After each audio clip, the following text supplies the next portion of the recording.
गोर लगै छी अपने सबके मिथिला संस्कार पर स्वागत करै छी।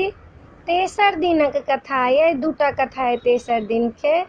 एकटा धरती के जन्म ये आ एकटा समुद्र मंथन के कथा ये। तऽ धरती के जन्मक कथा पहिल कथा हम दऽ रहल छी तेसर दिन के, से सुनू। धरती जे छथिन से पूरा जलमय भऽ गेल रहनि, कहीं किछु नहि रहनि, हरदम रहथिन सबटा जल जल जल जल पूरा भऽ गेलनि। जहन देवता लोकनि सब बैसलखिन तऽ कहलखिन आब तऽ धरती के बजाबऽ पड़त, धरती के जन्म हैत तखन नहि जाकऽ मनुखक आगमन हैत, मनुखक जन्म हैत, पृथ्वी के रचना हैत। तऽ धरती के जन्म के लेल कोन उपाय करब। सब देवता सब अपना में बैस कऽ सब मीटिंग करथिन, अपना में सब मनन करथिन जे केना कोना कऽ धरती के बजाउ, की करू नहि करू। धरतियो बड्ड तमसायल छथिन, कोना बजाउ। जहन परले होइए तहन तऽ पूरा धरती जलमय भऽ जाइ छै, नहि किछु नहीं रहि जाइ छै धरती में, पूरा धरती जलमय भऽ जाइ छै। ब्रह्मा विष्णु महेश वरुण इंद्र सबटा गोटा गेलथि धरती के पताल लोक करला विनती हुनका। धरती के कहलखिन हे धरती माता अहाँ ऊपर आउ। कहलखिन हम कोना ऊपर आउ, हमरा धरती पर लोक मल मूत्र फेंकैया, हमरा धरती पर लोक पाप करैया, हमरा धरती पर जे कर्म नहीं करऽ के सएह कर्म करैया। हम कतेक बर्दाश्त करूँ, बर्दाश्त करैत करैत हमरा सातल में चलि जाइ छी, नहीं जहन बर्दाश्त होइया तऽ हमरा सातल में पहुँच जाइ छी, हम कोना के ऊपर जायब। ब्रह्मा विष्णु महेश कहलखिन अहाँ तऽ माता छी, माता कुमाता कहियो नहीं होइ छै, पूत कपूत होइ छै, लेकिन माता कुमाता कहीं भेलैया। अपने तऽ माता छी, अपने अपने नहीं जेबै ऊपर तऽ केना मनुखक आगमन हेतै, कोना सृष्टि के रचना हेतै, अपने के तऽ जाही पड़त।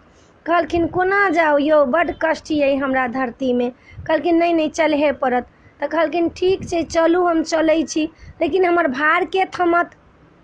भार थमला तऽ केकरो चाही। कहलखिन भार के विष्णु भगवानक तखन पहिल रूप के से जो छथिन धेने, उनकर जे रूप सब जे छनि से रूप सब में से प्रकट कहलखिन जे हम कच्छप रूप धारण करब। आब कच्छप रूप बनि कऽ कहलखिन हम पृथ्वी के भार थमब। कहलखिन चलू पृथ्वी के ऊपर लाउ। पृथ्वी के तऽ ऊपर लाबि लेलखिन, लेकिन ओ तऽ पूरा जल छै, ओ तऽ डगमग भऽ रहल छै, ओहिमे तऽ जोरन पड़तै तखने ने जमतै। दूध में जेना जोरन धरै छी तऽ जमि जाइ छै, तहिना पृथ्वी में जोरन पड़ल तखन जाकऽ जमल छथिन। आ माटि के तऽ कतौ दर्श नहीं रहे, माटि तऽ कहीं रहबे नहीं करे, माटि कतऽ से आयत, माटि कतऽ से आयत। मिन्न रूप भगवान लेलखिन अवतार, माछक रूप, माछ रूप बनि कऽ पताल लोक गेलखिन। पताल लोक से माटि जे लबैत रहथिन, हुनकर सबटा धरती पूरा पानि पानि रहनि। जहने ऊपर आबऽ लगलखिन सबटा दहि गेलनि। कहलखिन आब कोन उपाय हैत। फेर विष्णु भगवान माछ के रूप धारण कऽ के जे गेलखिन, कहलखिन फेर हम एक बेर जाइ छी, देखै छी कहीं। फेर गेलथि धरती के तर में, धरती के तर में गेलथि, फेर जाकऽ पताल लोक से कनिक माटि लबैत, फेर ओहू बेर एलथि तऽ धोखरि गेलनि। कहलखिन आब कोन उपाय हैत। ब्रह्मा जी कहलखिन कोशिश कर लियौ ने, कोशिश करबै तखने ने हेतै। भगवानो सब कोशिश करै छथिन, ई जे कभी मनुष्य खाली कोशिश करै छै से नहीं, भगवानो कोशिश करै छै। भगवान के धैर्य रहै छनि, मनुष्यक धैर्य नहीं छै, तुरत्ते एक रत्ती में कुलाए लगै छथिन। अकलाउ नहीं कोनो काज में, दुख छै तऽ सुख छै, सुख छै तऽ दुख छै, दुनू तऽ संग बहिन छै ने, ताहि लए कोनो चीज के लेल अकलाउ नहीं। तऽ ओ की केलखिन, फेर हुनका ब्रह्मा जी भेजलखिन, गेलखिन धरती तर से माटि लेलखिन तऽ माटि लेलखिन तऽ दहा गेलनि, लेकिन चंगुर में कनिक माटि लागल रहनि हुनका। ओ माटि से धरती में जोरन पड़ल, जो धरती के जोरन पड़लनि तऽ कहलखिन आब धरती से रहते दही जमतै तखने ने।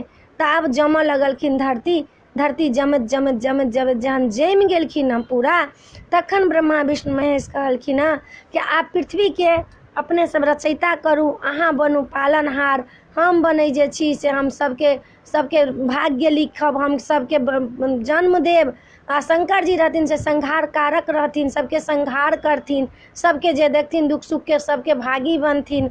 आब धरती के पृथ्वी के तऽ जमा देलथि, पृथ्वी के जन्म तऽ भऽ गेल, आब धरती पर मनुष्य कोना कोना आयत से ब्रह्मा विष्णु महेश करै छथि अपन विचार जे मनुष्य कोना कोना आयत, कोना धरती पर बैसत, केना जीव जंतु जन्म लेत, केना की करत। मनुष्यक सबटा करऽ ला तैयार भेलथि। ब्रह्मा जी के कहलखिन जे अहाँ बनाउ। ब्रह्मा जी माटिक के छोटे छोटे मूर्ति बना कऽ में प्राण प्रतिष्ठा दऽ कऽ माता के गर्भ के लेल पहिले जन्म करऽ ला केलखिन। एलखिन हुनकर भोला बाबा के बसहा सबटा तोड़ि देलखिन, कहलखिन अहाँ की केलहुँ, ई तऽ मनुक्खक जन्मके लेल हम करै छलहुँ। फेर ब्रह्मा जी जन्म देलखिन, मनुक्खक बनेलखिन। 5टा जातिके जन्म पहिले ब्रह्मा जी देलखिन। ब्राह्मणके मुखसँ, अपना मुँहसँ जन्म तऽ ओ देलखिन मूर्त बना कऽ, लेकिन मुखसँ जे देलखिन से ब्राह्मणके देलखिन। रजत बाजूसँ जे देलखिन से राजपूतके देलखिन। कायासँ जे देलखिन शरीरके अपन जे रहनि हिनकर करेजा, ओहि करेजसँ देलखिन कायस्थके देलखिन। पैरसँ जे देलखिन से शूद्रके देलखिन। जतेक धानु कुर्मी सब छै तिनका सबके पैरसँ देलखिन। आब हुनका जन्म तऽ भऽ गेल, पृथ्वी तऽ बसि गेल। आब धीरे धीरे पृथ्वीके कल्याण कोना हैत, की हैत, से सबके लेल समुद्र मंथनके कथामे ई वीडियो इएह छलै। अपने सबके पृथ्वीके जन्मक कथा नीक लागत तऽ चैनलके सब्सक्राइब करऽ नहि बिसरबै यौ। जरूर सब्सक्राइब करबै आ लाइको करबै। किछु कमी हैत तऽ हमरा जरूर कहबै। अपने सब एतेक कोशिश केलिए तखने हम एतेक पहुँचलिए, नहि तऽ हमरा की बसके छलै जे हम पहुँचबै। ताहि लऽ कऽ अपने सब हमरा जरूर कहबै। जय मिथिला, जय माता जी।